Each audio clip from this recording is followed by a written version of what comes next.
Merci, Mary. Étant donné que les applaudissements m'ont accueilli, c'est encore mieux. Alors, comme Mary l'a dit, nous sommes très heureux d'être de retour en personne. C'est merveilleux de voir vos visages, de serrer des mains et nous sommes très heureux de cet AGA.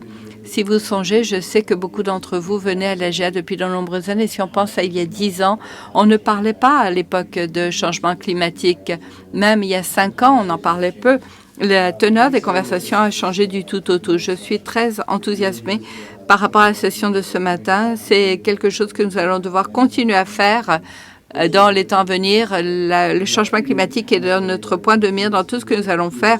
Et nous avons 3 différents groupes de conférenciers pour parler des défis pour nos producteurs et nos membres. Et nous en sommes très heureux. Alors, comme vous le savez, comme vous le voyez à l'ordre du jour, trouver des solutions durables, c'est le thème. Et pour ceux qui n'avaient pas entendu, Mary, je suis Keith Curry, premier vice-président ici à la FCA. Alors, je vais être l'animateur pour ces 3 groupes de conférenciers qui s'en viennent. Ces 3 groupes sont composés d'experts de partout au pays. Tout d'abord, nous allons parler de solutions pour les exploitations agricoles, un sujet qui nous intéresse tous, comment profiter nous-mêmes des opportunités qui s'offrent. Deuxième groupe de conférenciers traitera des protocoles à la ferme, comment faire ce que nous faisons, comment comprendre ce que nous avons.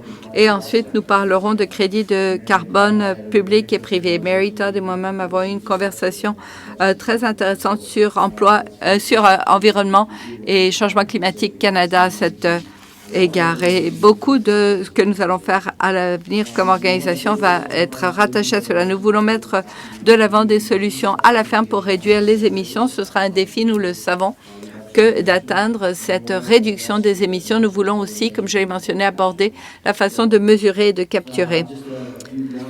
Alors, quelques règles de base pour nos conférenciers. Vous aurez chacun 3 minutes pour votre présentation, 8 minutes, pardon, suivies d'une période de questions.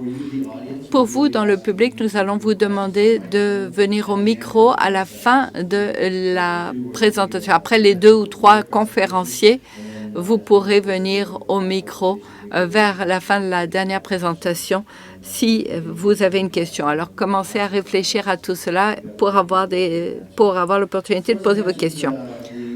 Nous avons les experts ici. Alors, le premier groupe de conférenciers. Je dois aussi mentionner que nous avons une équipe du personnel extraordinaire ici à la FCA. Ils ont organisé un ordre du jour bien rempli.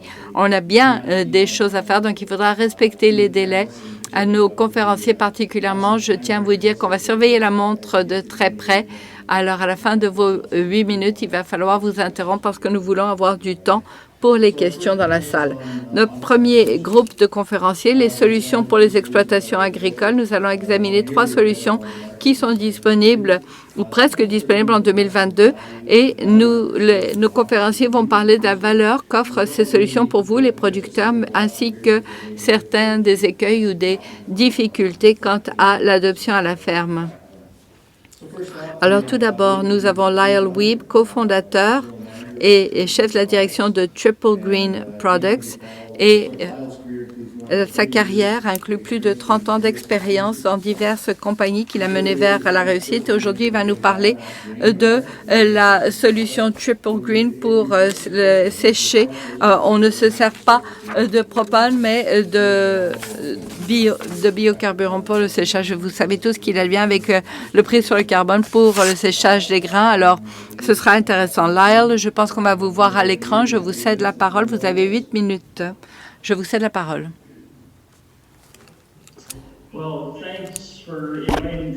Merci d'avoir invité les Triple Green à faire partie de cet événement.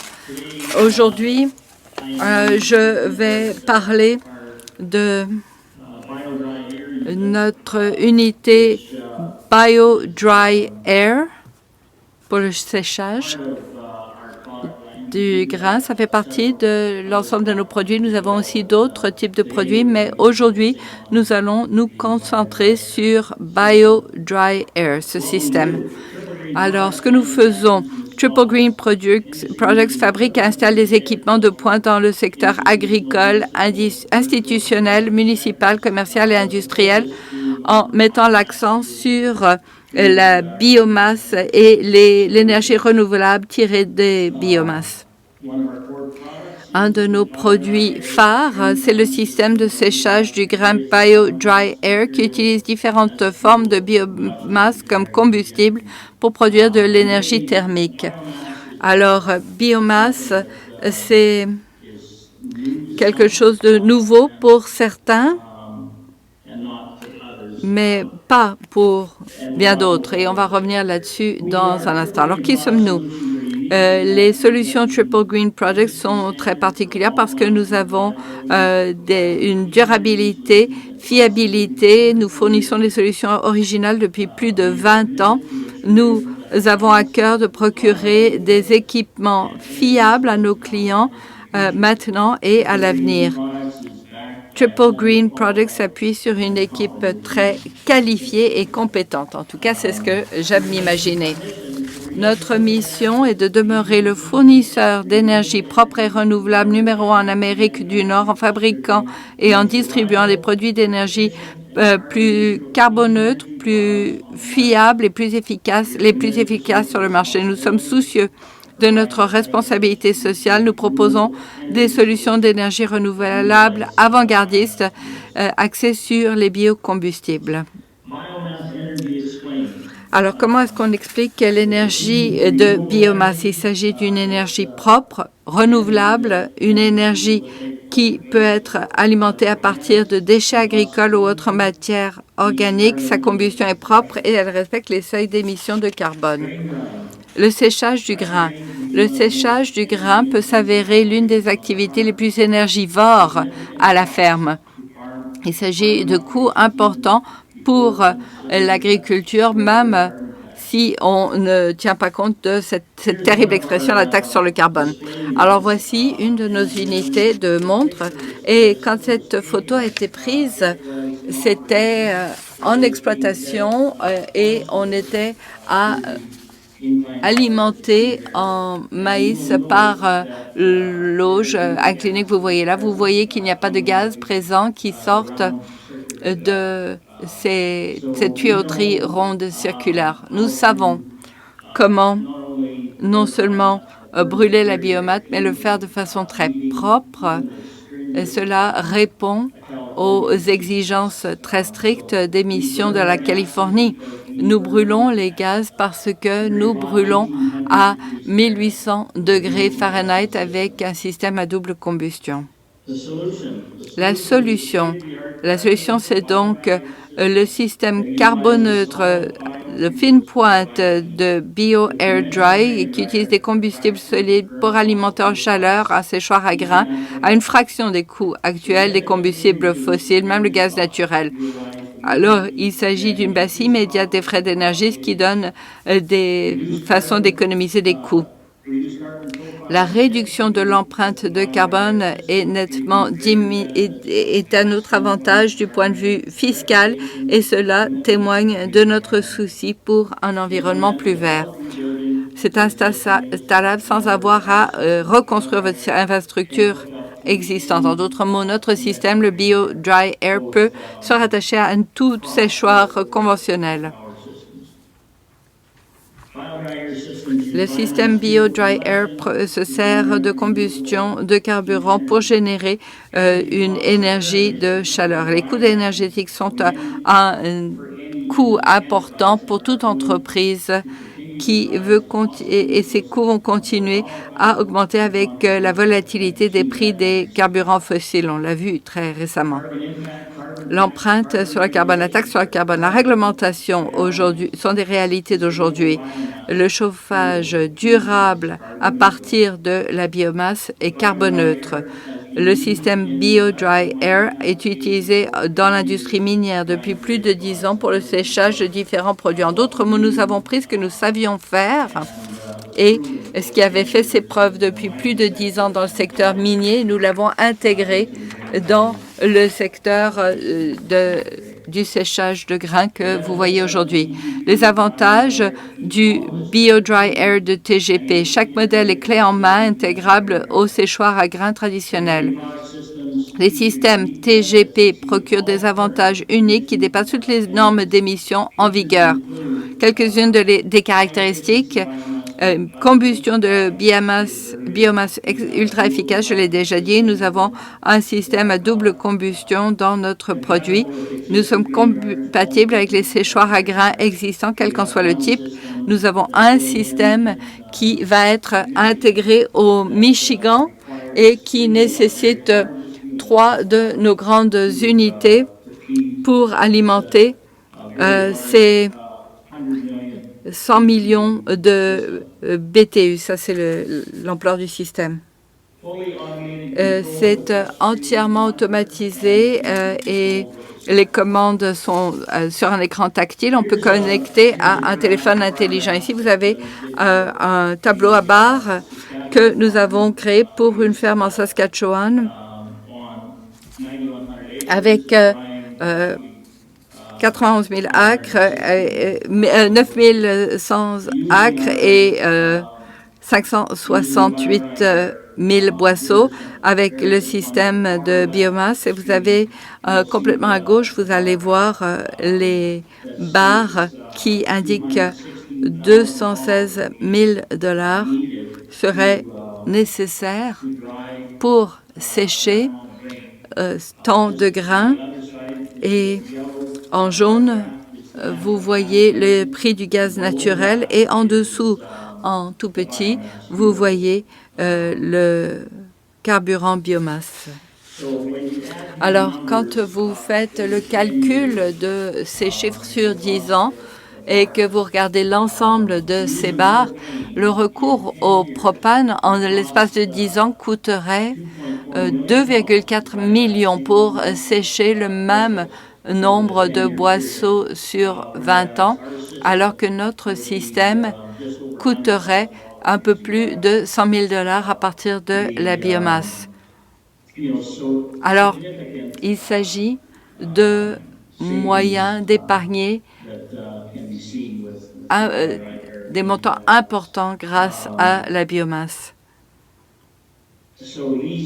Et ces chiffres pour les carburants fossiles, gaz naturel, propane, ces chiffres viennent d'il y a 10 mois. Bon, ça fait longtemps, bon. Donc, et nous savons tous ce qu'il est advenu des prix des carburants depuis. Alors, les prix seraient encore plus élevés si nous avions à reproduire ce tableau aujourd'hui. Voici une image d'un système qui est branché dans le sud de l'Ontario et vous voyez la petite cabane qui est surlignée dans la photo. C'est le système qui est alimenté juste là. Et dans cette ferme, on se sert de bois et c'est alimenté directement dans le système pour que le carburant puisse aller directement à côté de cette cabane dans les réservoirs. Et on se sert à ce moment-là d'une courroie pour alimenter le système. Alors, c'est très convivial, c'est très compact aussi. Ici, vous voyez les données pour ce système précis. Alors, c'est dans le sud de l'Ontario, comme j'ai dit, 1100 acres. Il sèche 250 000 boisseaux avec un niveau d'humidité assez élevé. On récolte à 33 % d'humidité et peu à peu, au fur et à mesure que le maïs sèche dans le champ, ça baisse. Alors, le taux d'humidité le plus faible, c'était 23 % pour la récolte. Alors, de 33 % d'humidité à 23 % et nous séchons à 15,5 % d'humidité. Ce système, avec du propane pour sécher cette récolte-là,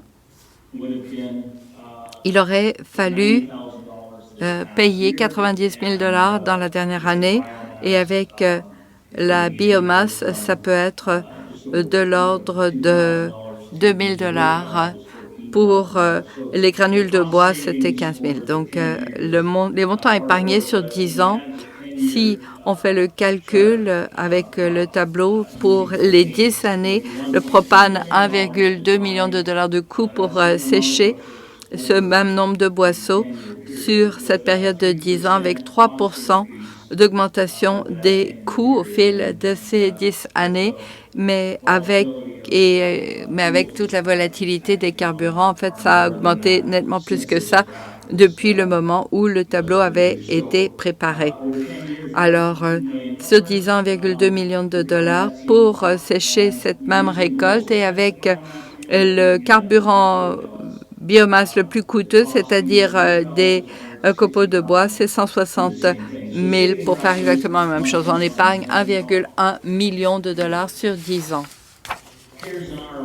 Et voici maintenant le rendement du capital investi d'après l'exemple en Saskatchewan. Et si quelqu'un devait acheter le système BioDry Air, c'est 1,7 années de se servir de propane, rendement sur les investissements, et avec le biogaz, 4 ans et demi pour le rendement du capital investi. En l'espace de 10 ans, vous voyez ça dans le tableau aussi. Alors, en un peu plus d'un an, le BioDry Air se serait remboursé de lui-même d'après les échantillons dont on vient de parler. Et nous avons tout un réseau de détaillants d'un océan à l'autre et le nombre de détaillants va en augmentant. Donc, les fermes peuvent être bien sûr que le service est disponible. Les pièces de remplacement aussi. Nous avons un partenariat avec ceux qui vendent des séchoirs à grains conventionnels. Lyle, je suis désolée, je dois vous interrompre. Je voudrais vous écouter toute la journée, nous dire que nous allons épargner des millions. Moi, c'est mon fonds de retraite, alors c'est merveilleux. Mais nous dépassons les délais. Alors, je vais vous demander de bien vouloir conclure. Oui, toutes mes excuses. Alors, simplement pour conclure, notre système est carboneutre. Alors, ça, c'est un avantage très net et il est aussi écologique et vous pouvez réduire vos coûts de 30 à 80 Merci de m'avoir permis de faire partie de cette conférence et j'ai très hâte de répondre à vos questions. Merci beaucoup. Là, c'est fort apprécié et bien sûr, il y a là de belles opportunités pour nous dans le monde du séchage de grains. Et ensuite, nous avons Mike Kinnerman, inventeur et responsable de la recherche du développement pour le projet Clean Cow chez DSM. Il est chimiste en biomicrologie moléculaire et il s'intéresse au secteur des vaches. Il va parler de la façon de réduire de 30 à 80 la méthane par vache. Alors, Mike, je vous cède la parole. Vous avez 8 minutes. Oui, et j'ai de bonnes nouvelles. J'avais l'intention de ne parler que pendant 3 minutes, alors on va pouvoir rattraper un peu du retard. J'espère que vous m'entendez. J'espère que vous voyez la présentation à l'écran. Dites-moi, voyez-vous la présentation? Oui, oui, tout est beau. Très bien, alors je parle de la réduction des émissions de méthane d'origine agricole. Je parle de Bovaer, qui est la solution que nous mettons de l'avant. Et je voudrais aussi tout d'abord profiter de cette opportunité pour remercier la province de l'Alberta et le Canada de façon plus générale qui nous appuient si fermement. Le Canada était parmi les premiers pays à nous appuyer avec les moyens d'essai et aussi financièrement. Et je suis aussi heureux de voir Karen Hogan qui nous a beaucoup aidé pour les essais au Canada et qui était même responsable du plus grand essai pour la réduction de méthane dans les aliments. Et ça, c'est un projet à Lethbridge. Projet 15 000 têtes. Donc, rapidement, je vais faire mon exposé. Je n'ai que 3 acétates. Il y a eu beaucoup de travail investi. Voilà le nom du projet. Voici une combinaison de bovines.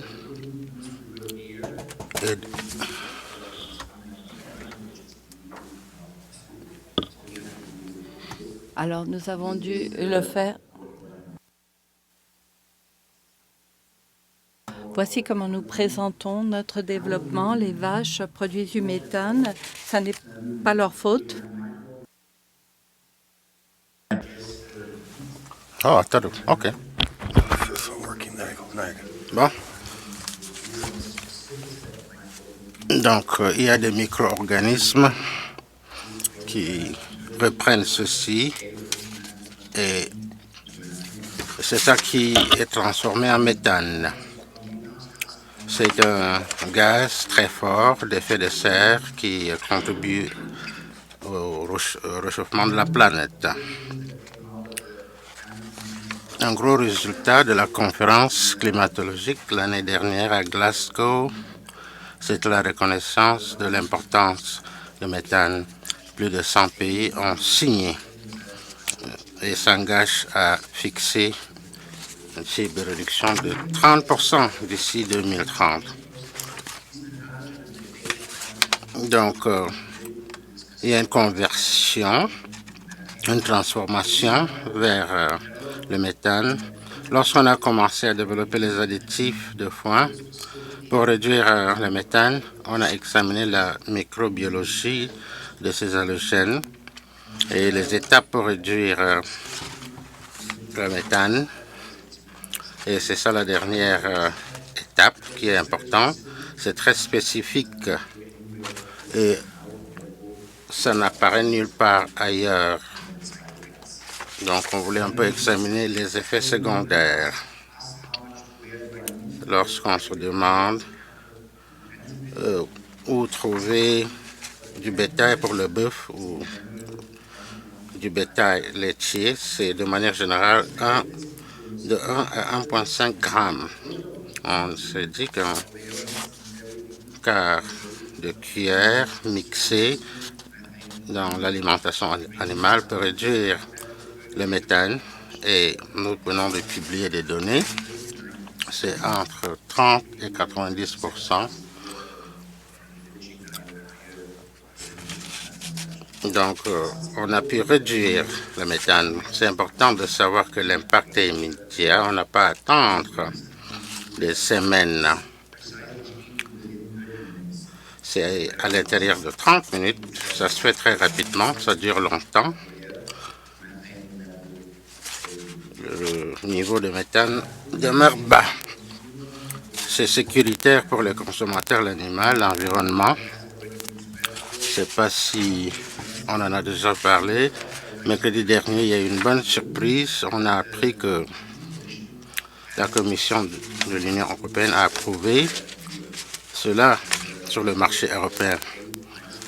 Et c'était un point important. Nous avons des marchés au Brésil, en Chili et d'autres régions vont suivre. Donc, c'est une bonne nouvelle. Comment ça marche? Vous le voyez ici. Nous sommes en train d'aborder une étape spécifique, comme je dis. C'est ma dernière acétate. Comment traduire tout ceci en contexte plus tangible? Qu'est-ce que ça signifie? Une réduction de 30% de méthane. Et si on tient compte du fait qu'en moyenne, que le bovin laitier produit 3 fois l'équivalent de méthane, c'était un peu moins pour du bétail, pour le bœuf. On a dit on va faire une réduction d'une tonne de CO2. Donc c'est l'image ici, au milieu. D'une autre manière, si on donne cela à 3 animaux, c'est comme l'équivalent de dégager une petite voiture de la route. Donc le développement a pris 5 ans et maintenant nous pouvons assurer la durabilité et c'est bien de permettre aux agriculteurs de participer dans la lutte contre le changement climatique.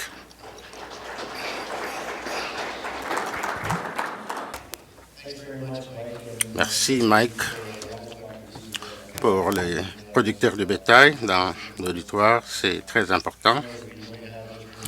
si on l'avait pendant Watergate, les choses seraient passées un peu mieux. C'est intéressant. Merci. Dernier exposé, c'est Chris Cook qui est président de Energen de Syngenta. Il a passé 23 ans, travaillé dans l'agronomie, relation avec les clients. Et il travaille sur la réduction de l'empreinte. Et on renforce l'efficacité des aliments bovins. Vous avez 8 minutes, Chris. Vous avez peut-être fait un résumé. Je vais juste vous montrer quelques images. Désolé, je ne peux pas être là en personne. Je suis actuellement à Omaha, au Nebraska. Donc, merci d'être à notre réunion. La question pour vous, c'est quoi Energen?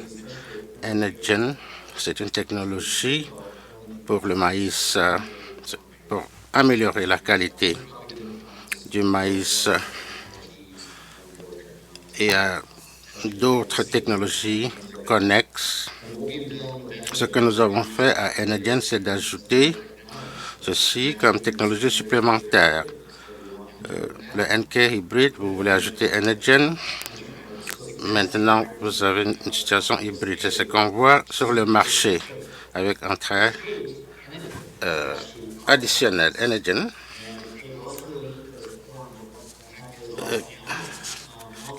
Quels sont les alpha-amylase? C'est un enzyme qui transforme les choses en sucre. Donc, lorsque plus tard, pendant la pause, vous voulez manger quelques frites, en mangeant ces frites, alpha-element se retrouve dans votre salive et c'est ça qui peut décomposer le tout pour vous donner de l'énergie. Donc, on a pris cet enzyme qu'on a mis dans le maïs et c'est ça qui donne les avantages à Energen.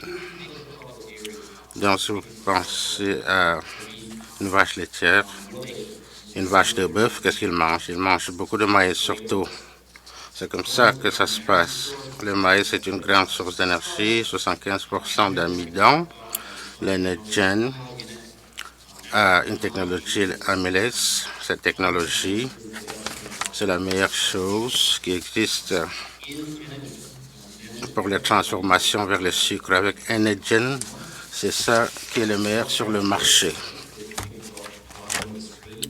Ici, au bas de l'écran, nous avons fait des études à l'Université Kansas State, l'Université du Nebraska, Penn State, Ohio State, l'Université de Wisconsin, différentes universités. Et j'ai aussi examiné les expériences sur le champ. C'est juste autour de 5%, un peu plus, un peu moins, mais il y a une grande variation de chiffres. 5%, c'est constant, plus ou moins, dans les différents essais. C'est constant, peu importe qu'on donne le silage, le maïs roulé. C'est ce qu'on voit dans le maïs Steam Flake. C'est un processus très efficace. Dans ce processus, on voit l'efficacité de 5% partout. Donc, vous allez économiser en termes d'énergie et moins de coûts. Une question qu'on pose souvent, qu'est-ce qu'il y en a d'acidosis ou de bloc? Ça paraît un peu plus intense, mais il n'y a pas d'impact parce que l'impact d'Energen ne se fait pas dans le rumen, c'est post-rumenum, dans le système digestif. Donc, on ne voit pas le gonflage dont on parle. Donc, il y a beaucoup d'avantages. C'est juste un hybride de maïs. J'ai un ami qui dirige un département où on parle de durabilité. Si vous pouvez changer juste une seule chose, ça va faire un impact majeur. Voici une autre chose simple que vous pouvez faire. Au lieu de planter cet hybride, je vais planter l'autre hybride. Tout le reste demeure identique. On fait un seul petit changement et il y a un impact majeur. Donc l'année prochaine, je vais faire une autre chose. Quelques productions de couverture. Ce sont des petits changements qui peuvent avoir un impact. Mike a partagé beaucoup d'informations sur l'impact. Je vais parler du laitier et du bœuf. Si vous remplacez la portion de maïs avec laine jeune sur 1000 vaches en lactation, on produit du lait, ce sont des animaux fantastiques. Il y a un impact majeur et il a donné l'exemple de ce qu'on voit sur 1000 vaches. On peut écarter 1400 voitures de la route. C'est moins de stades de football, c'est moins de piscines. L'impact est majeur si vous pensez à la production de la viande. C'est très significatif. La comparaison avec la Ferrari se fait lorsqu'on les dégage.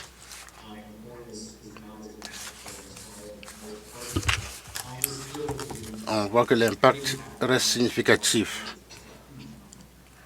Donc, vous pouvez voir que l'usage de la terre est un peu plus, l'énergie pour la maison est un peu plus, de l'eau, l'impact peut être significatif. Mais c'est un tout petit changement. Ici, c'est un autre changement. Ce que là, elle parlait, le triple green, c'est une seule mesure qui peut avoir un impact sur tout ce qu'on fait. J'espère que j'ai sauvé un peu de temps. Je m'arrête là-dessus et je vous laisse poser vos questions. Merci Chris, merci d'être direct. Et bref, beaucoup de bonnes informations données par les 3 panélistes. Si vous avez une question, il y a un micro ici dans la salle. Donc, allez-y. Et je sais que lorsqu'on a parlé à Mike la semaine dernière, il était en Suisse, je crois qu'il est en Afrique aujourd'hui. Donc, nous avons des gens d'un peu partout dans le monde ici. Si vous avez des questions, allez au micro. Mais il faut respecter la distanciation physique. Là, vous avez des chiffres sur le retour sur le rendement, sur l'investissement pour les producteurs. L'aspect économique est important. Est-ce que vous pouvez tous nous donner une idée sur le rendement, sur l'investissement? Je sais que ces opérations sont différentes, mais juste une réflexion générale sur le rendement avec ce genre d'investissement. Lyle, allez-y ensuite Mike et Chris.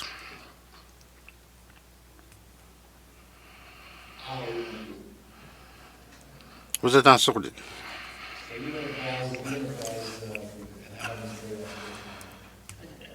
Donc, vous êtes la première personne à le dire aujourd'hui.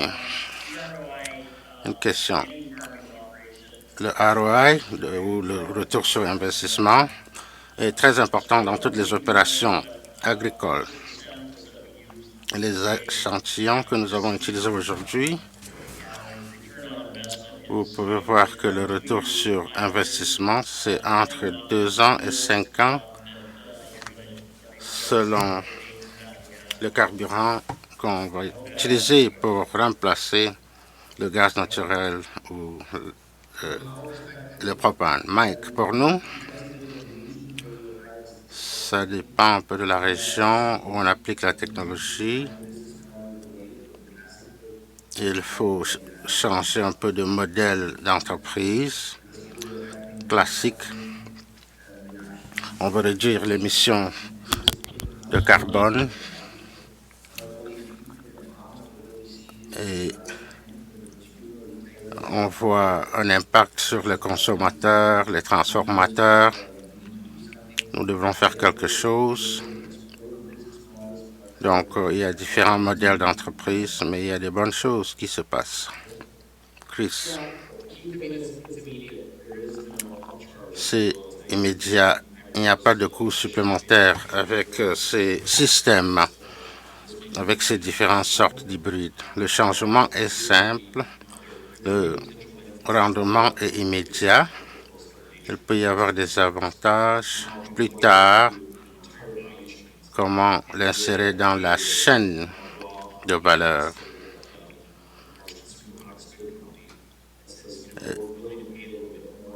Les sociétés vont dire on est prêt à payer un peu plus parce que ça nous aide à avancer nos cibles. Mais en ce moment, l'économie de 5% existe dès le début. Nous avons une question de l'auditoire. Il faut mesurer le coût de ne pas agir. Quel est le coût? Nous savons que pour le séchage de céréales, c'est un gros fardeau, c'est taxe sur le carbone. Donc l'économie est importante. Les pressions sociales sur nos éleveurs, c'est très important d'agir. Si vous avez des commentaires là-dessus, ça serait bien de les entendre. Todd Lewis a une question pour vous. C'est un très bon panel. Question pour Lyle. Votre unité, le séchage de céréales, ça peut être utilisé seulement pendant une période précise. Est-ce que ça s'adapte à d'autres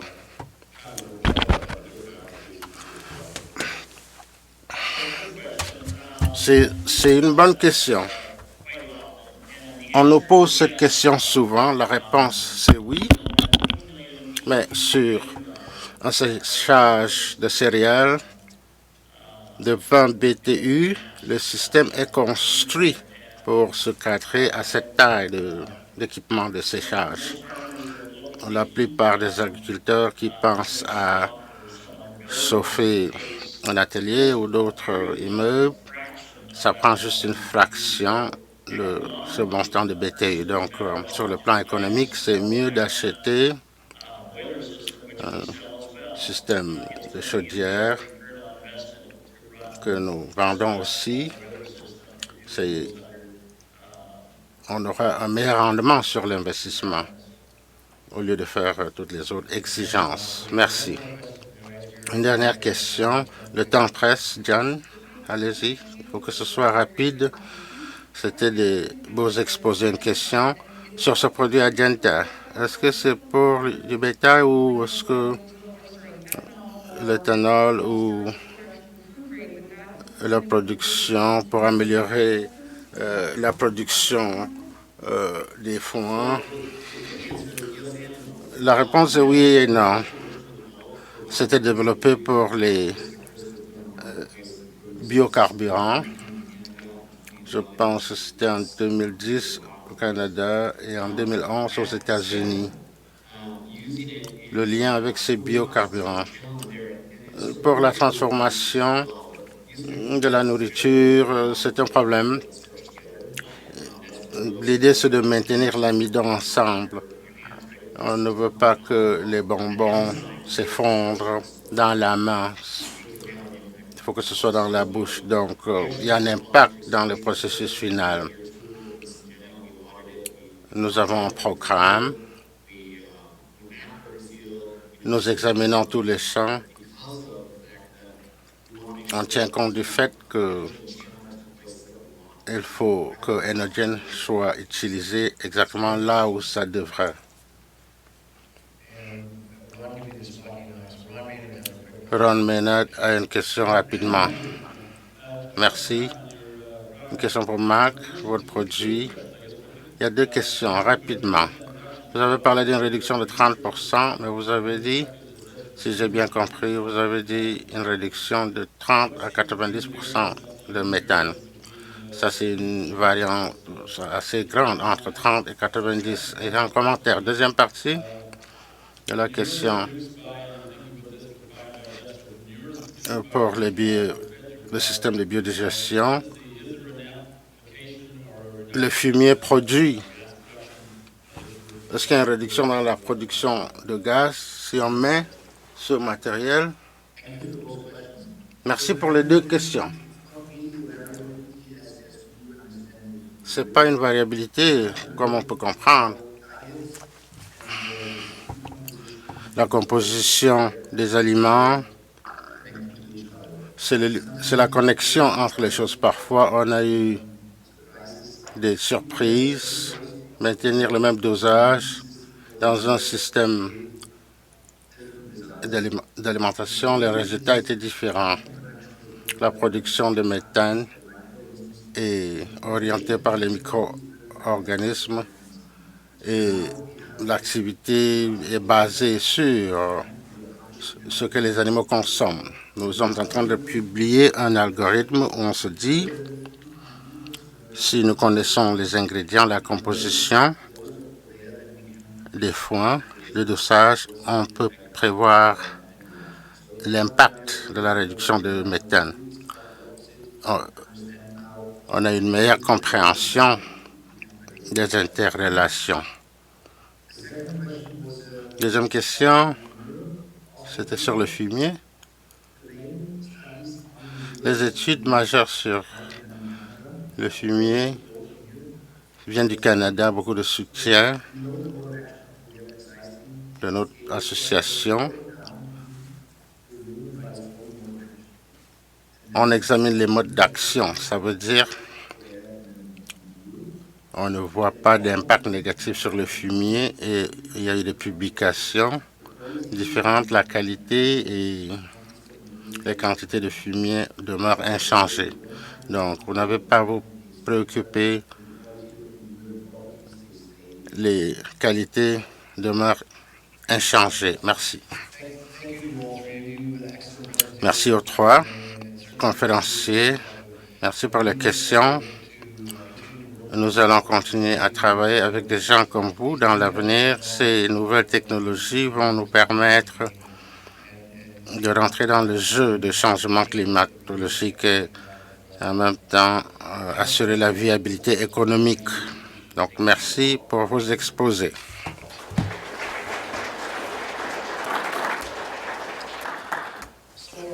Donc, le prochain exposé, c'est sur les mesures agricoles et protocoles. Nous allons examiner les différentes approches pour la séquestration de carbone. Comment avoir de bonnes mesures prévisibles.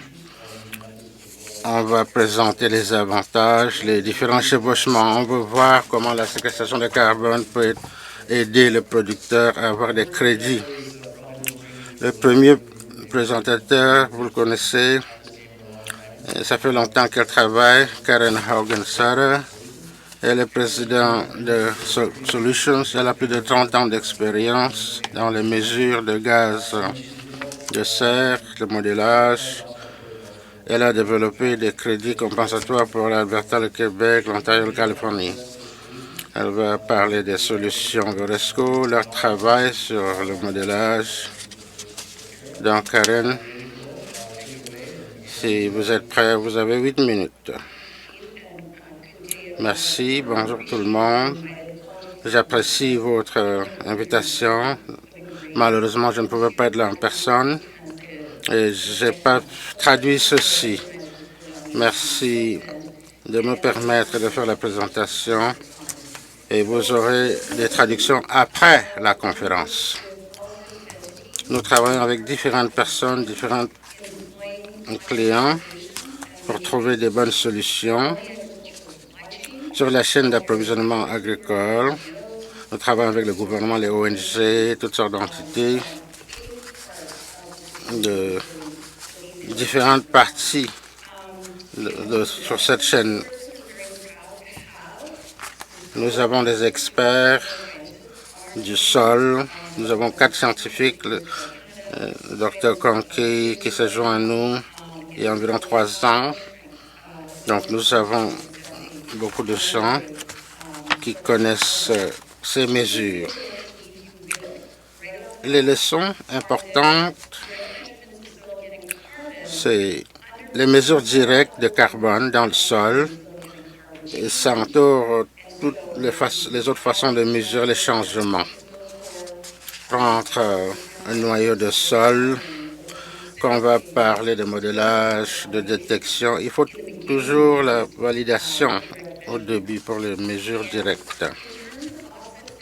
Et pour les systèmes compensatoires, on se penche sur le marché. Les modèles de processus sont les meilleurs. Je vais dire pourquoi. Le degré de précision, nous avons tous un problème avec ça. Les exigences du marché, que ce soit volontaire ou obligatoire, pour les systèmes biologiques, le degré d'exactitude, le degré d'incertitude dans ces marchés, c'est un problème. Merci Kit d'avoir parlé de tout notre travail partout.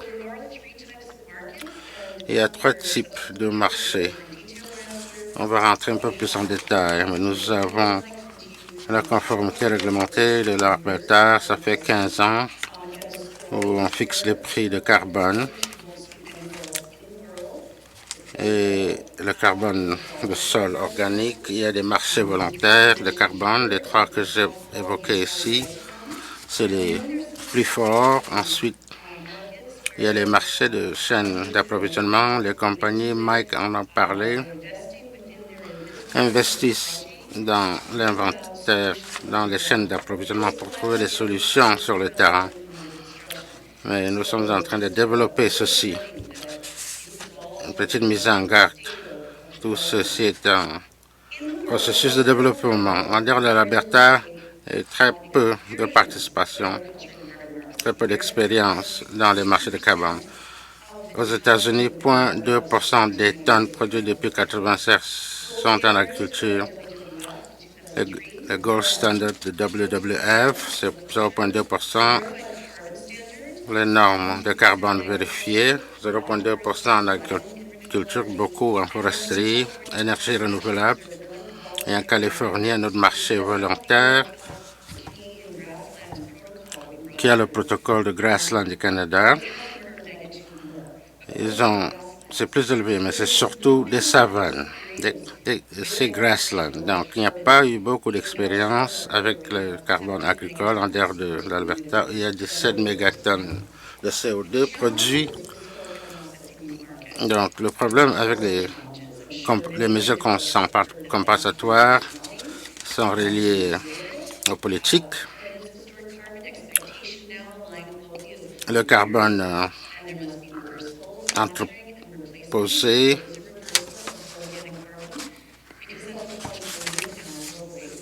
donc il faut songer à transférer les unités entre les pays, des projets d'agrégation. Il faut des protocoles qui marchent. Les défis scientifiques, est-ce qu'il y a assez de données pour détecter le changement, pour valider les modèles? Est-ce que nous avons suffisamment de données scientifiques pour pouvoir évaluer les modèles? Ensuite, les défis techniques, la stratification, l'échantillonnage des sols. Voilà les défis du passé. Les marchés volontaires ont eu des méthodes, les protocoles disponibles depuis 2010 qu'on n'a pas pu implanter. Donc, un message important, les stocks biologiques du sol, ça ne vous parle pas vraiment de changement. Il faut comprendre le changement sur le temps. Et avec c'est difficile de détecter toujours le changement sur le temps. Donc, il n'y a pas assez de certitude dans ces marchés. Donc, si on voit où il y a la quantification de carbone du sol, avec la mise à jour de 2019, il y a des éléments de défaut, mais il y a des défis. Avec cela, la plupart des marchés ne l'approuvent pas. En Alberta, le protocole de conservation, ils utilisent différentes méthodologies et c'est basé sur les coefficients. Donc, le fardeau n'était pas sur le développeur du projet pour faire tout le modélage. Donc, la gestion de l'azote, c'est après l'Alberta. Donc, les mesures directes, c'est devenu difficile. Il y a eu un protocole en Australie depuis 2015 qui n'a pas été implanté. Un nouveau, tout le monde essaie de comprendre comment le faire. Et les démarrages qualifiés.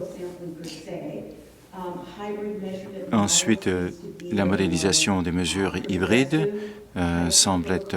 c'est un protocole plus progressif. Ensuite, Indigo Egg a aussi établi le protocole de gestion des sols de cette façon.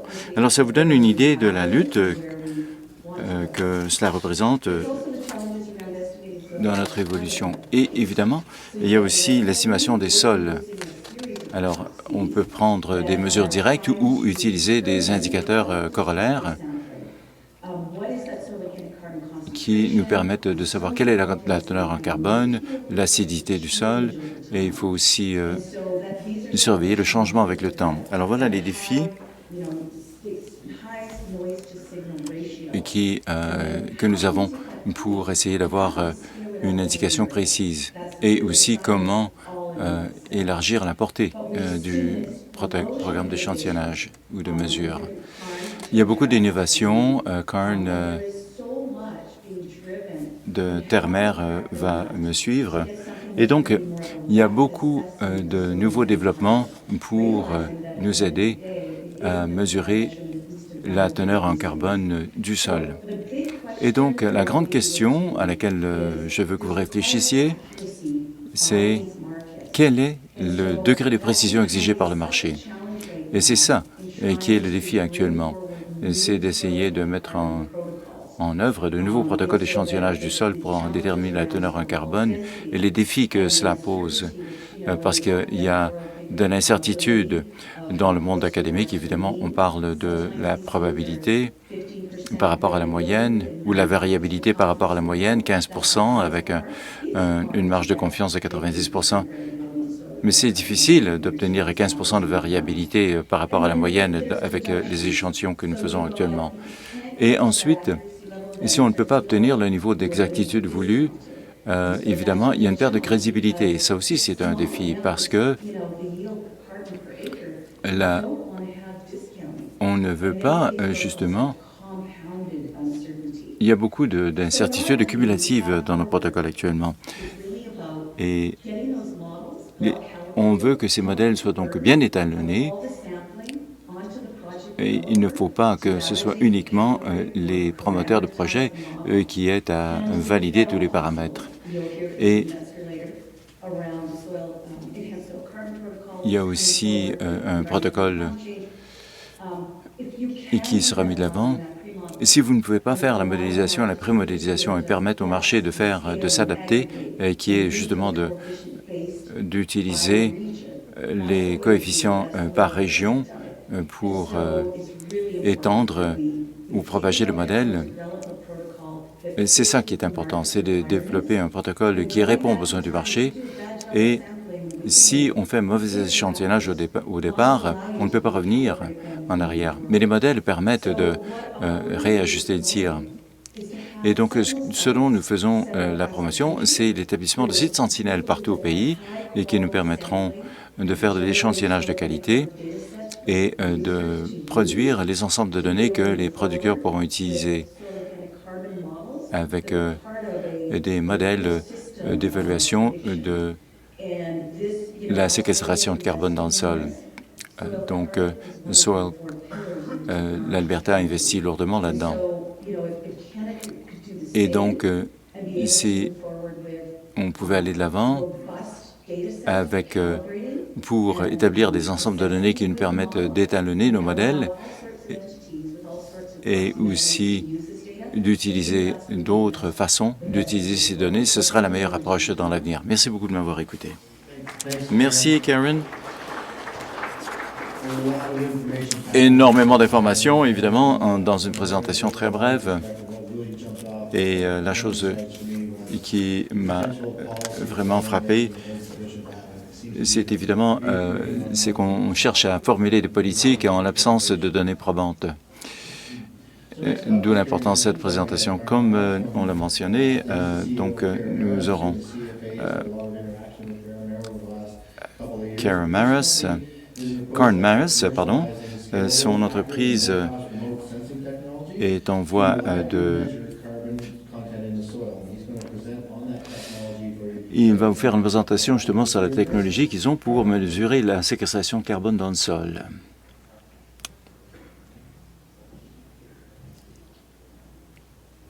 Merci, Steve. Bonjour tout le monde.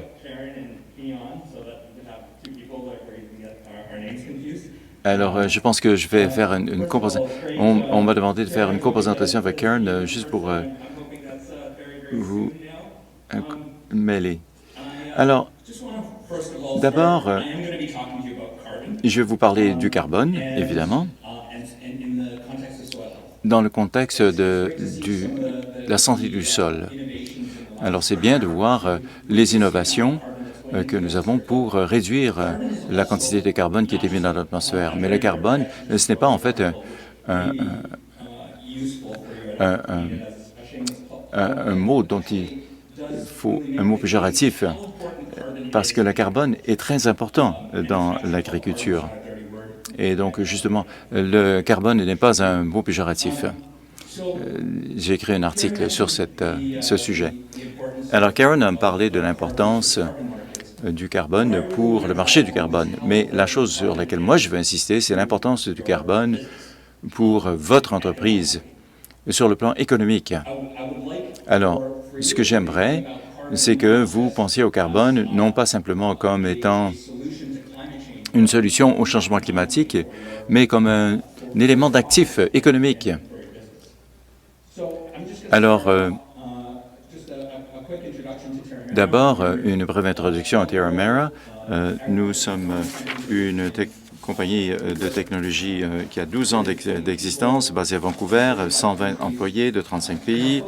Et notre but est de voir comment utiliser l'apprentissage machine et l'intelligence artificielle pour l'analyse biochimique du sol. Nous travaillons avec des producteurs, des fabricants de produits agricoles ou d'intrants agricoles pour voir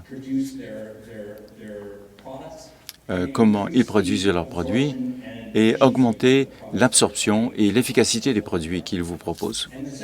Et le second domaine, c'est ce qu'on appelle l'agriculture intelligente. On en parlera davantage. Là, il s'agit de la quantification et de la mobilisation de tous les éléments de santé du sol. Alors, pourquoi est-ce important? Nous nous préoccupons de la santé du sol parce que plus nous engraissons le sol avec du carbone, plus il aura de valeur économique et plus il en découlera des solutions rentables et viables pour la planète. Alors, à mesure que nous augmentons la séquestration du carbone dans le sol, et là je pense à un terreau bien noir, ce sol a une structure riche et qui retient l'eau beaucoup mieux. Et quand on parle de questions de sécheresse et d'inondation, le carbone est un élément qui permet de retenir l'eau dans le sol. Donc, c'est bon non seulement pour atténuer les impacts du changement climatique, mais il faut aussi penser à la séquestration du carbone dans le contexte de la lutte contre le changement climatique, parce que nous voulons que nos terres agricoles soient de plus en plus résilientes pour survivre aux changements qui s'en viennent. Et donc, il y a beaucoup d'avantages, pas simplement comme solution à la lutte contre le changement climatique, mais il y a aussi l'eau qui est plus propre, une augmentation de la valeur nutritive des aliments, et ainsi de suite. Et je reviendrai aussi sur la question du profit. Donc, nous allons donc essayer de renforcer la connexion entre les processus qui permettent d'augmenter la séquestration du carbone, qui augmentent la santé du sol, et ce que cela implique pour les produits agricoles. On a surtout insisté sur l'augmentation des récoltes. Et c'est vrai qu'une livre de plus d'azote, l'ajout d'azote va augmenter la récolte, mais pas nécessairement se traduire par plus de profit. Donc, et c'est ça le lien sur lequel nous voulons insister. C'est comment augmenter la rentabilité.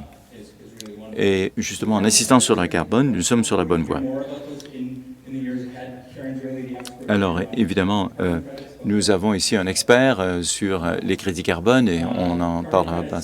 Et les crédits carbone ne sont que la pointe de l'iceberg de la valeur économique créée pour les agriculteurs. Alors, si on pense à 20 ou 25 $ la tonne en crédit carbone, ça veut dire que les producteurs auront peut-être 5 à 15 $ par acre. Mais si on augmente la séquestration du carbone dans le sol, ça c'est une étude qui a été faite avec des champs de maïs, et on a trouvé qu'en augmentant la séquestration du carbone dans les champs de maïs, cela permettait d'augmenter les profits de 100 $ par acre. Et ça veut dire que le niveau de profit a évidemment augmenté beaucoup plus que ce que le producteur obtenait par le passé. Et ça, c'est important, donc, sur le plan économique, de parler de la séquestration du carbone dans le sol. Et ce processus est simple, je ne peux pas vous l'expliquer. Donc, il y a la photosynthèse, les plantes absorbent le carbone, du dioxyde de carbone, et avec la photosynthèse et la lumière du soleil font en sorte que le carbone est ensuite séquestré dans le sol. Alors, comment augmenter la séquestration?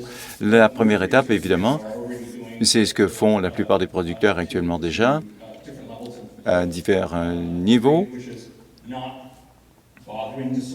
C'est de ne pas retourner le sol, parce que le sol est un organisme vivant. Et dans une cuillerée de sol, il y a plus de micro-organismes qu'il y a de gens dans le monde. Et ça, c'est dans le cas d'un sol en santé. Oui. Et quand on retourne le sol, et quand on l'expose aux éléments, tous ces micro-organismes meurent parce qu'il y a la lumière du soleil et qui tue, en fait, les micro-organismes qu'il y a dans le sol. Et donc, dans la nature, le sol n'est jamais exposé. Il y a quelque chose qui pousse ou encore il est couvert par des détritus, de l'humus ou quelque chose. Dans votre corps, évidemment, la peau est importante parce qu'elle protège vos organes, vos muscles. Et c'est pour la même raison, la couverture du sol est très importante pour protéger la vie micro-organique. Et il y a aussi des activités de régénération en variant les cultures, l'intégration du bétail. Donc, il y a plusieurs choses qu'on peut faire, évidemment, pour augmenter la séquestration du carbone dans le sol. Et nous commençons à mieux comprendre maintenant les techniques qui abondent dans ce sens. Mais on ne saura pas ce qui marche et ce qui ne marche pas, à moins qu'on puisse mesurer de façon précise quel est l'état du sol. Et donc, il est important de quantifier la teneur en carbone du sol de façon précise, économique et fiable. Alors, nous utilisons du matériel et aussi de l'intelligence artificielle, l'apprentissage machine, pour augmenter l'exactitude des mesures. Karen a parlé justement du ratio signal-bruit. C'est peut-être une question technique, mais c'est vraiment le cœur de notre préoccupation. C'est d'obtenir un signal plus fiable, parce qu'actuellement, il y a une grande variabilité dans les mesures que nous prenons de la teneur en carbone des sols. Et si vous voulez être sûr que ce que vous faites d'une année à l'autre produit les résultats voulus, il est important d'avoir des données claires et fiables. Et quand il y a beaucoup de variabilité, on ne peut pas savoir dans quel sens se donner la tête. Alors, c'est comme si vous achetez 1000 actions ou 1 million d'actions sur le marché, sur la bourse, et le courtier vous répond, « Bon, écoutez, il n'y a pas de problème, j'ai investi votre million de parts, mais je peux vous garantir un rendement de plus ou moins 40 %. Alors, il faut évidemment que le taux de certitude et d'exactitude soit bien plus élevé. Et ça veut dire aussi qu'on doit pouvoir faire un échantillonnage plus fréquent et à meilleur coût, parce que c'est important que vous ayez confiance dans ce que vous faites. et que vous puissiez aussi inspirer ces confiances dans les marchés. Alors, ça, c'est... on veut aussi un modèle prévisionnel fiable. Donc, et comment aussi avoir des mesures précises à la grandeur du champ, de vos terres.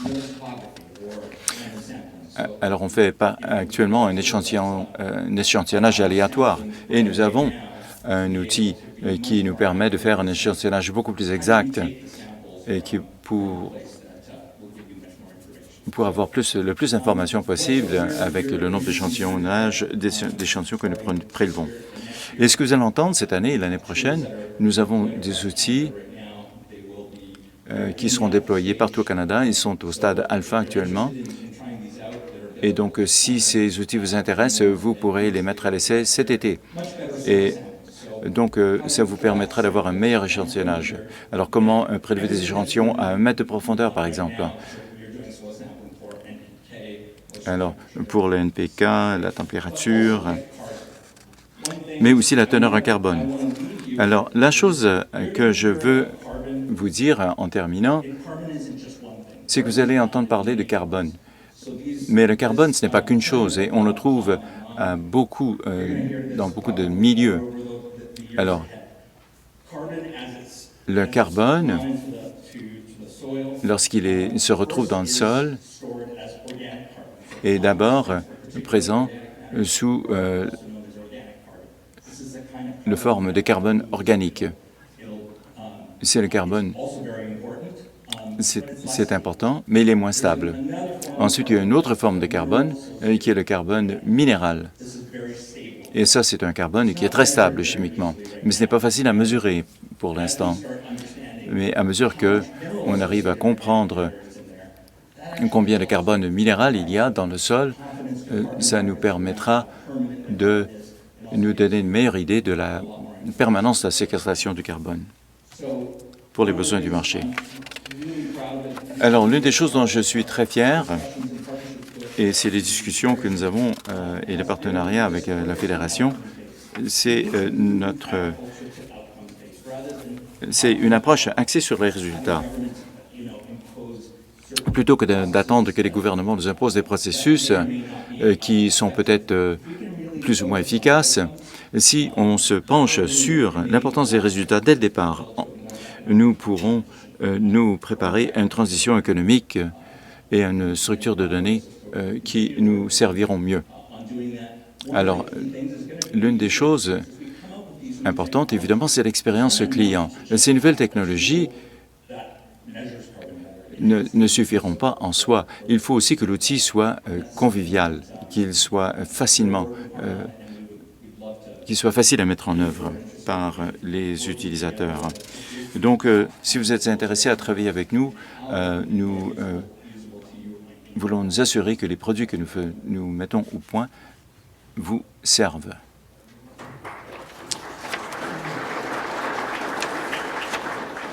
Merci beaucoup, Carl.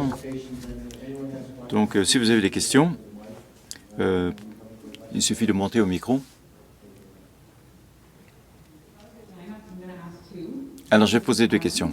La première question, pour Carl, pouvez-vous nous parler est-ce que vous travaillez avec des réseaux existants ou vous avez des gens qui font des essais sur le terrain ou est-ce que vous avez des gens qui vous aident à faire en sorte que le produit est adapté ou peut être adapté à la technologie que nous avons sur le terrain? Oui, bonne question.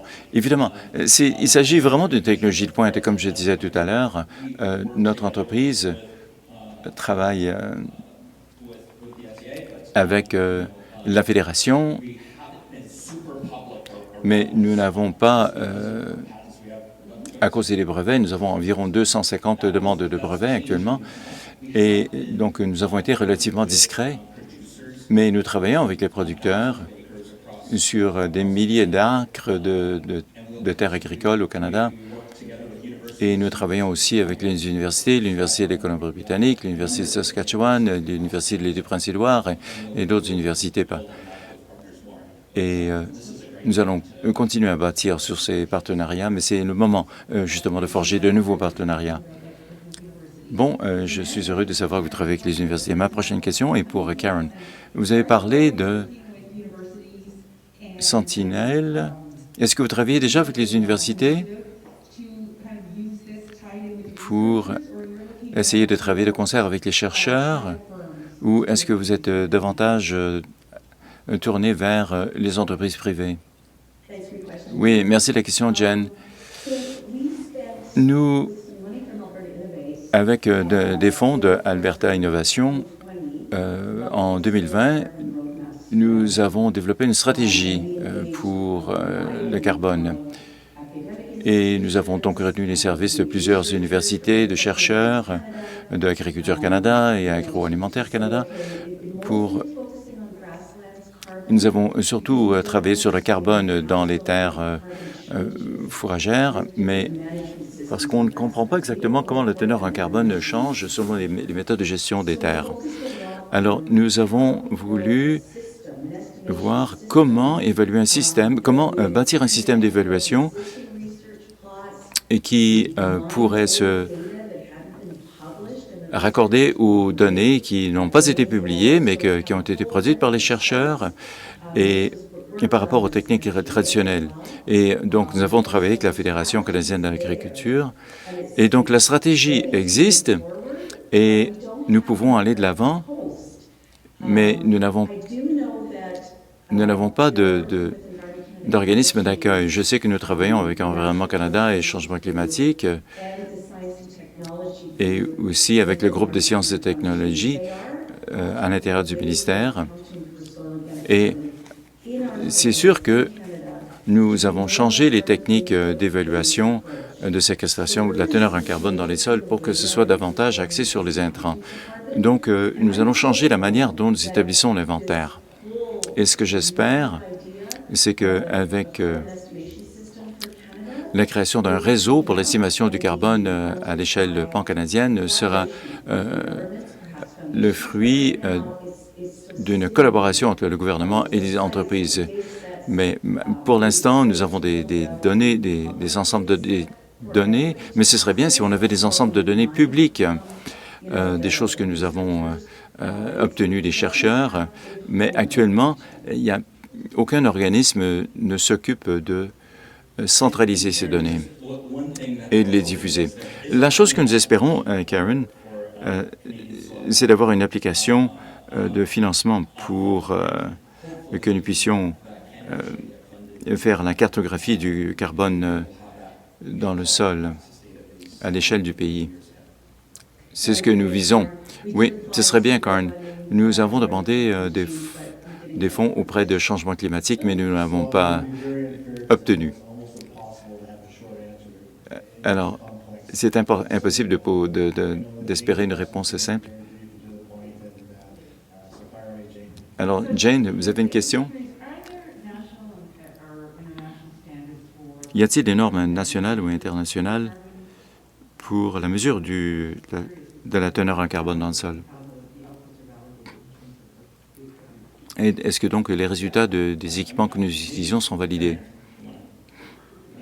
Karen, vous voulez répondre? C'est difficile quand je ne suis pas là, Karen. Oui. Oui.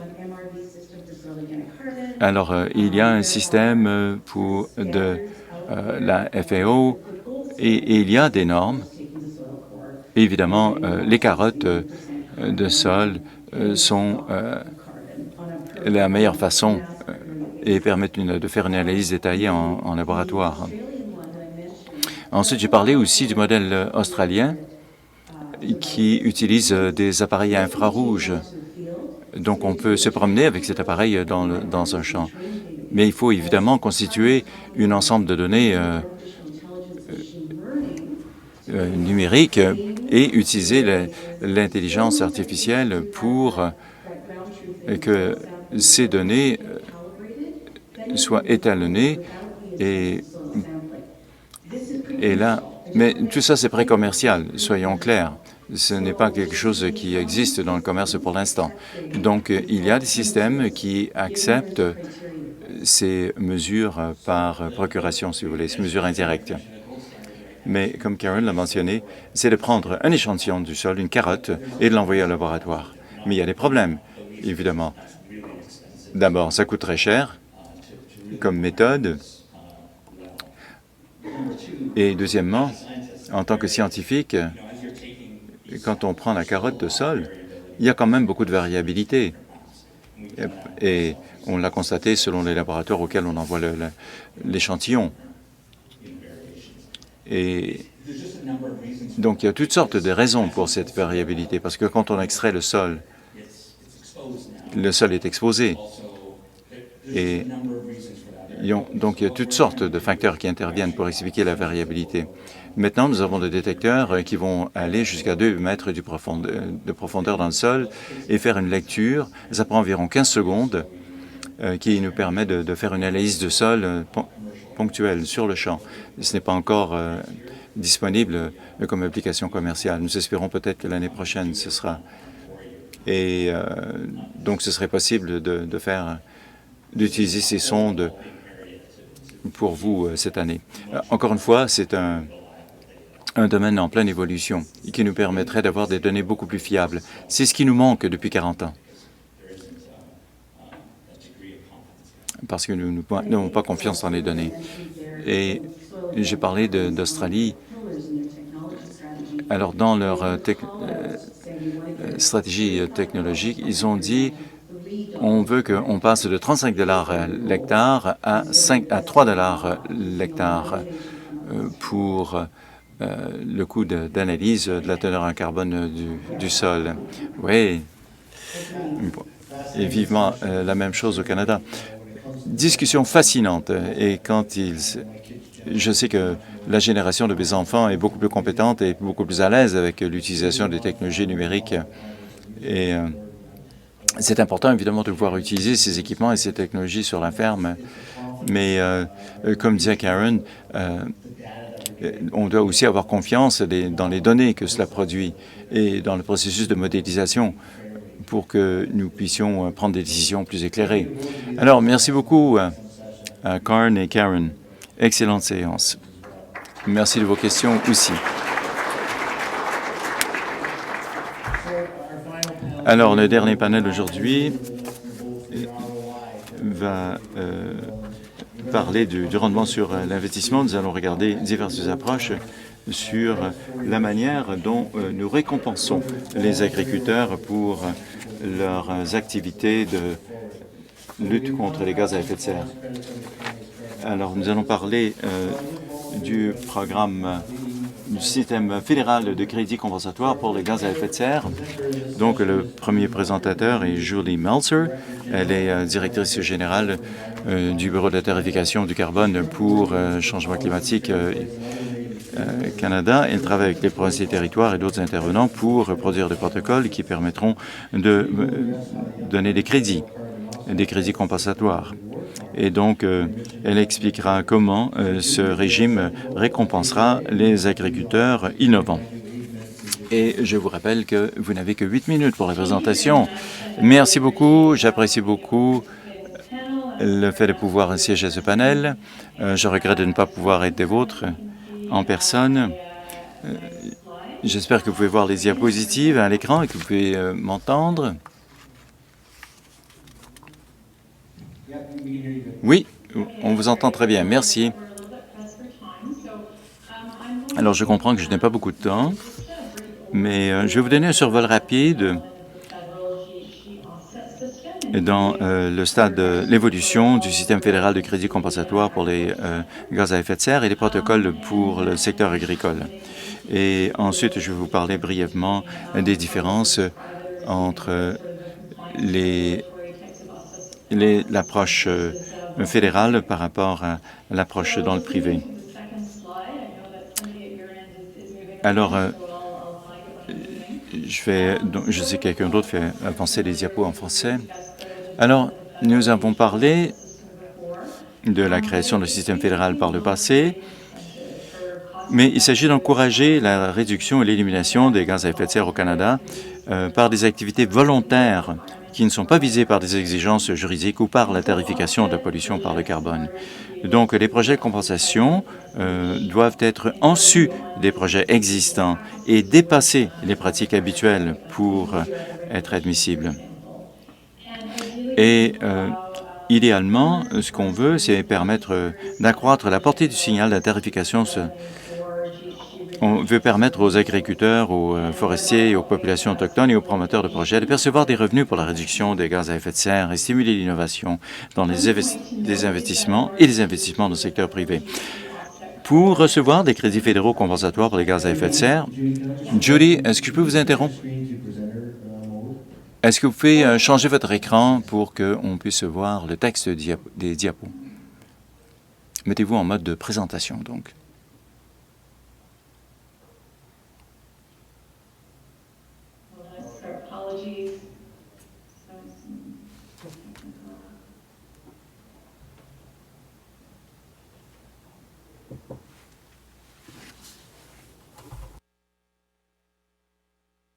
Is that better? Can you see it any better? Est-ce que c'est mieux comme ça? Vous voyez mieux? Oui, c'est bien mieux. D'accord. Et je ferai circuler la présentation par la suite. Vous avez mes excuses. Alors, pour recevoir un crédit, les projets doivent être réels, les réductions générées doivent être mesurables et unique, c'est-à-dire pas de crédit ailleurs, vérifiable, et bien sûr, ça doit être permanent. Et avec le système fédéral, comme les autres systèmes de crédit compensatoire, ça doit être dans un système réglementé. Donc, l'objectif ici, la raison pour laquelle nous avons commencé à élaborer ceci, c'était pour créer des crédits qui pourraient servir pour la conformité par les parties réglementées. Ici, les parties réglementées dans le système fédéral pour l'industrie lourde. Mais je dois mentionner qu'il y aura d'autres sources de demande pour ces crédits. Il n'y a donc pas de limite sur la façon dont on peut les employer, si on peut les acheter. Ces sources de demande pourraient venir d'autres initiatives comme les objectifs pour un gouvernement vert ou les cibles de réduction privée des émissions ou pour des gros achats, par exemple l'analyse d'impact ou d'autres programmes d'autres gouvernements. Puisque c'est un système de conformité, parce que les crédits compensatoires peuvent servir pour se mettre en conformité avec les exigences de réduction pour l'industrie, il faut avoir un niveau d'assurance élevé, comme quoi ces réductions sont concrètes, quantifiables, uniques, vérifiables et permanentes. Et ça, c'est important pour les systèmes de conformité. Il faut pouvoir substituer une réduction faite par un parti réglementé. Prochaine diapo. Brièvement, alors le système fédéral de crédit compensatoire inclut 3 grands éléments. De un, le règlement qui permettra de mettre en œuvre tous les grands aspects opérationnels du système.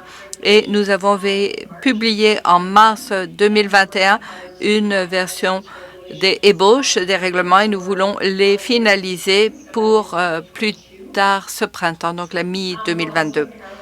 Nous développons aussi en parallèle l'infrastructure pour appuyer cela par un système de suivi. Et ce qui est plus pertinent pour la discussion d'aujourd'hui, nous développons aussi en parallèle des protocoles. Et ça, ce sera à l'extérieur du règlement, mais ça va être développé et continuellement mis à jour. Et on y trouvera les approches pour quantifier la réduction pour un type de projet donné. Donc, pour chaque projet de crédit compensatoire, on aura un protocole en soi. L'objectif est de développer des protocoles qui seront faciles à mettre en œuvre et à élaborer. Et nous voulons que ces protocoles soient robustes et se plient aux exigences du système de crédit compensatoire. Alors, nous avons préparé la première tranche d'élaboration de protocoles le printemps dernier et nous nous fions sur les consultations pour faire participer des experts externes, des experts techniques, des experts du secteur et d'autres intervenants dans l'élaboration des protocoles. Nous voulons nous assurer, et ça a été mentionné par Karen, il faut tenir compte des sciences émergentes, des technologies pour les différents types de projets. Et nous sommes aussi en consultation avec d'autres ministères du gouvernement, y compris Agriculture Agroalimentaire Canada, les provinces, les territoires, les groupes autochtones. Et bien entendu, nous profitons aussi de toutes les leçons apprises grâce à l'existence de programmes de crédit compensatoire existants. Nous allons publier chaque ébauche de protocole pour commentaires publics aussi parce que nous voulons avoir des consultations très significatives pour chacun de ces protocoles. Alors, brièvement, je vais parler des 2 protocoles que nous avons lancés pour développement dans le secteur de l'agriculture. Alors, prochaine diapo. Et je pense que nous avons indiqué très clairement que nous reconnaissons la contribution importante du secteur dans la réduction des émissions, mais aussi dans la mise de l'avant des innovations des technologies novatrices. Et l'inclusion de l'agriculture dans le système de crédit compensatoire est toujours une priorité pour ce gouvernement. Alors, les 2 protocoles qui ont été élaborés en première phase pour ce secteur, d'abord, nous avons l'augmentation de la matière organique des sols et ça a été mentionné, donc je ne voudrais pas de détails, en partie parce que nous en sommes aux premières étapes du développement, mais il s'agira de crédits compensatoires pour la séquestration de carbone organique du sol et les pratiques durables qui vont au-delà de simplement les pratiques habituelles pour permettre d'avoir plus de réduction. Et nous en sommes encore aux premières étapes de l'élaboration de ce protocole. Comme je l'ai mentionné, nous sommes en consultation avec divers intervenants et experts et nous n'avons pas encore pu déterminer quelles seront les pratiques précises qui seront admissibles pour générer des crédits compensatoires. Ça reste à voir et ça fera partie du processus de consultation. Karen et Kern ont tous les 2 noté qu'il s'agit d'un protocole qui est complexe à développer par rapport à d'autres. Et cela découlera du processus de consultation. Nous espérons avoir une ébauche de protocole d'ici la mi-2023. S'il y a moyen de le faire plus tôt, nous le ferons, mais c'est ce que nous visons dans l'immédiat en tenant compte du fait qu'il y a toutes sortes de degrés de complexité ici, mais nous reconnaissons que ce sera un incitatif important et nous sommes très enthousiasmés à l'idée de développer cela. Et une chose que je mentionnerai, Karen l'a mentionné, nous reconnaissons aussi en développant ces protocoles qu'il faut aussi permettre de cumuler des projets, donc trouver des façons de simplifier, réduire les coûts pour permettre la participation dans le marché des crédits compensatoires. Essayer d'alléger la tâche administrative partout où nous le pouvons, ce sera aussi une priorité dans l'élaboration de ces protocoles. Et le deuxième, et je vais pouvoir conclure très rapidement parce que je suis à court de temps, mais deuxième protocole, gestion de l'alimentation du bétail. Et comme ça a été mentionné plus tôt, ce seront des réductions d'émissions dues aux stratégies d'alimentation du bétail et autres technologies. Nous en sommes encore au début de l'élaboration de ce protocole. Donc, nous vous reviendrons avec des détails, mais nous espérons avoir un protocole d'ébauche en début 2023. Alors, nous allons devoir confirmer les échéanciers au fur et à mesure que nous consultons, mais nous nous attendons à pouvoir finaliser ce protocole-ci plus rapidement que le précédent, l'AMOS, parce que le développement devrait être moins complexe. Alors, je vais m'arrêter là. J'allais parler brièvement de la question de public versus privé, puis basée sur la conformité. Mais pour accorder suffisamment de temps à Alistair, je vais m'arrêter là. Si vous avez besoin de renseignements de suivi pendant les questions, je serai heureuse de répondre à vos questions. Nous sommes très enthousiasmés à l'idée de développer ces protocoles et nous avons très hâte aux consultations qui suivront, y compris avec les membres de la FCA. Merci. Merci à vous, Judy. Très souvent, on dit à la blague que en agriculture, le profit semble toujours être mal vu, mais il faut appliquer ce concept au mot protocole. Ça n'est pas nécessairement une expression à éviter. Ça peut permettre d'acheminer les profits vers la ferme. Alors, nous avons très hâte de continuer à travailler avec Environnement et Changement climatique Canada là-dessus. Et maintenant, un autre visage que beaucoup d'entre vous ici présents connaissez, Alistair Handley, qui est fondateur du groupe Radical. Alistair m'a probablement fait toute sa présentation hier soir dans notre conversation. Sa mission est de mettre en œuvre des marchés pour stimuler l'innovation, les opportunités sur le marché. Il est ici pour parler du succès de l'approche privée pour aider les agriculteurs à réduire les émissions et particulièrement dans les récoltes. Alistair, je vous cède la parole. Vous avez 8 minutes. Vous m'avez dit que j'avais 2 heures hier soir, j'en suis sûre. C'est merveilleux d'être devant des gens dans la vraie vie. Je n'ai pas besoin de demander si vous m'entendez ou pas. Je suis Alistair Hanley. Je suis très heureux d'être ici, heureux d'être où que ce soit à l'extérieur de Calgary par les temps qui courent. Alors, on va pouvoir se lancer directement. Merci à tous ceux qui se sont adressés à moi hier, qui avaient des questions sur les marchés volontaires. Vous pouvez lire ce que c'est que Radical en ligne. Je ne vous dirai pas qui c'est, mais le nom revient à l'agriculture. On a nommé la compagnie en l'honneur des premières pousses qui sortent de la semence et qui s'alimentent de l'environnement, qui trouvent le meilleur endroit où se trouver pour le succès. C'est donc de là que nous avons tiré le nom Radical. Et maintenant, je vais sauter cette diapo et je vais parler directement des forces du marché. Je vais vous donner aujourd'hui des renseignements qui pourront être immédiatement mis en application. Alors, Karen a parlé aujourd'hui des marchés de conformité, marché volontaire et marché des crédits de contrepartie. Ces délimitations entre les différents marchés s'estompent. Dans certains cas, les délimitations disparaissent complètement. Pensez un peu aux différents marchés, la façon dont ils connaissent une croissance. On a le départ et ensuite la divergence dans le marché. On a dépassé cette étape au niveau national et international et maintenant nous en sommes au niveau émergent. Il y a des centaines de milliers d'activités par rapport au marché du carbone à échelle mondiale pour créer ces marchés. Il y a des marchés volontaires, marchés pour l'aviation, marchés qui sont émergents entre les pays en ce moment. Et suite à tout cela, nous sommes bombardés de nouvelles normes potentielles. Nous avons des opportunités de marché volontaires, de crédits compensatoires, de crédits de conformité. Un crédit de conformité dont se servira un pays. Il y a des pays partout au monde en ce moment qui parlent de nationaliser les crédits compensatoires, donc en prendre le contrôle. Et toutes ces forces du marché sont en jeu en ce moment et que ça nous plaise ou pas, ça pourrait avoir une incidence sur tout ce qui se passe au Canada. Alors la croissance par rapport à la création de crédits de carbone agricole est très importante. Vous n'avez pas besoin de lire cette diapo, on y énumère tout simplement certains des protocoles qui existent en agriculture dans diverses parties du monde. À gauche, nous avons Gold Standard Climate Action Reserve. Karen en a parlé, ça c'est volontaire. Il y a des protocoles qui existent pour la gestion des fumiers, il y a des protocoles pour les aliments, il y a des protocoles pour le carbone dans le sol, il y a des protocoles qu'on essaie d'appliquer dans l'ensemble de la production alimentaire.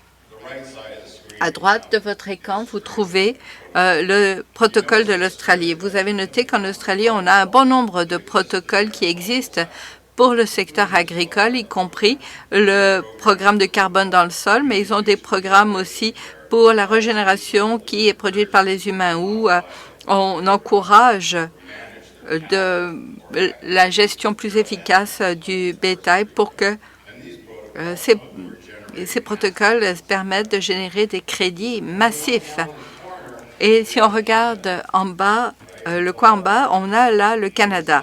J'ai fait une erreur, je n'ai mis seulement que le protocole d'enrichissement des sols. Je m'en excuse à Judy qui vient de faire la présentation et nous parler du protocole pour l'alimentation, mais ce sont les 2 protocoles qui ressortent au Canada. En Alberta, on a eu 2 protocoles de conformité, un pour les émissions d'azote, un protocole qui existe depuis la nuit des temps, mais qui n'a pas généré le moindre crédit jusqu'à maintenant, n'est-ce pas? Et pourquoi? Parce qu'en réalité, ce n'est pas très fiable. Alors, quand on parle d'élaboration de protocoles, non seulement faut-il songer à la science qui est à l'appui de ces protocoles, mais il faut aussi voir si ce protocole-là a une viabilité économique. Parce que les agriculteurs sont des gens d'affaires et les gens d'affaires, ils agissent pour 3 raisons. Augmenter leurs revenus, baisser leurs coûts ou bien atténuer des risques. Alors, peu importe que vous soyez agriculteur, que vous soyez un grand pollueur, ce sont les éléments qui s'appliquent quand on examine les différentes mesures à prendre pour la réduction des émissions. Il faut toujours que tout passe par là, parce que ça aide à éclairer le processus décisionnel par rapport aux activités que nous pouvons adopter pour réduire les émissions et générer des crédits. Et le dernier aspect, l'aspect sur lequel je vais mettre l'accent, je vais me taire pour qu'on puisse répondre aux questions par la suite, c'est ce que j'appellerais le marché émergent volontaire au Canada. Et vous avez peut-être observé ou entendu, Farmers Edge récemment a généré 30 000 crédits de carbone pour des agriculteurs, principalement en Saskatchewan et au Manitoba, en se servant d'une version modifiée du protocole de conservation de l'Alberta. Et puis, ils ont affiché ça dans le registre des normes canadiennes. Et c'est ce que j'appelle ce nouveau marché naissant des crédits volontaires. Mais il y a plus qui s'en viendra. Là, je vais sauter cette diapo. Il y a toutes sortes d'entreprises, plus de 240 compagnies aux États-Unis, au Canada, essaient d'élaborer des crédits de carbone. Il y a des millions de dollars dépensés par l'USDA, beaucoup d'activités. Je vais sauter cette diapo. Allons directement à cette diapo-ci. Alors, toute cette activité ici, on a le marché volontaire émergent au Canada, on a le gouvernement fédéral qui travaille à la conformité, on a des provinces qui essaient de s'en mêler et on a des gens qui commencent à cogner aux portes des agriculteurs. Inscrivez-vous pour mon programme de crédit de carbone. Alors, Radical a développé 31% de l'ensemble des crédits générés en Alberta. Nous travaillons dans ce dossier depuis très longtemps. Et si on regarde ce marché volontaire naissant, on a pris un peu de recul, on s'est demandé, est-ce qu'on se lance, est-ce qu'on prend les 3000 clients qu'on a en Alberta et est-ce qu'on envisage de les inclure dans ce marché volontaire? Qu'en est-il du marché fédéral? Alors, notre décision a été de prendre un moment de répit, de ralentir. Et pourquoi? Parce que les marchés de carbone ne sont pas sur le point de disparaître, sans doute. On voit une appréciation, une augmentation des prix, surtout dans le marché volontaire, où depuis 18 mois, quelques prix ont augmenté de 1000% pour les crédits volontaires. Alors, il y a un tel nombre de groupes qui travaillent à des protocoles pour le marché volontaire dans le secteur agricole, et ces protocoles deviennent de plus en plus efficaces, de plus en plus viables sur le plan économique. On va voir quels seront les gagnants, quels seront les perdants.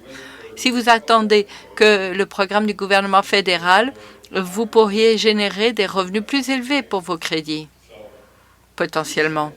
Alors, nous avons décidé d'attendre pour que les choses soient un peu plus claires, sachant que les opportunités seront nombreuses. Mais en bout de ligne, c'est votre ferme. C'est vous qui décidez si vous voulez participer dans un marché dès aujourd'hui, si vous voulez patienter, si vous voulez vous lancer aujourd'hui. Une des questions posée par quelqu'un hier soir, c'était « mais comment savoir si la personne avec qui je fais affaire est légitime ?» Alors, si vous pensez vous lancer dans le marché volontaire, voici certains éléments à tenir en ligne de compte. Alors, si quelqu'un cogne à ma porte en disant « bon, écoutez, on a un programme de crédit volontaire phénoménal, voici les questions que je me poserai. D'abord, quel est le prix pour ces crédits à l'heure actuelle? Est-ce que vous avez un acheteur? Avez-vous quelqu'un pour acheter mon crédit de carbone? Avez-vous confirmé ce qu'il va devenir si on génère plus de crédits que ce qu'on peut vendre? S'il y a 5 000 agriculteurs inscrits dans le programme que vous ne pouvez vendre que la moitié des crédits, ben qu'est-ce que ça me donne à moi? Alors, quelle est la durée du contrat? Est-ce que vous me faites signer un contrat sur 10 ans? Quelles sont mes obligations en vertu de ce contrat? Est-ce que je peux... Est-ce que si mon sol est compacté, si quelque chose advient de mon bétail, quels sont les risques? Combien d'autres crédits volontaires avez-vous créés, vendus? Ça, c'est une bonne question à poser. Et aussi, si vous générez des crédits volontaires, que ce soit pour la production de protéines ou de plantes, est-ce que je peux m'en servir sur le marché volontaire ou est-ce que je peux m'en servir dans le marché canadien de la conformité? Et enfin, la participation à votre programme m'empêchera-t-elle de participer à un marché fédéral ou un marché international? Voilà les questions que je pense que les producteurs doivent poser et auxquelles il faut réfléchir, parce que les réponses à ces questions vous mettront sur la bonne piste pour décider de quel bord vous voulez pencher. Alors, tout cela étant dit, je m'arrête là. Je serai des vôtres pendant quelques heures encore et je suis prêt à discuter avec vous en coulisses ou dehors, parce que quand Keith parle. Alors voici, je suis prêt pour vos questions. Merci beaucoup, Alistair.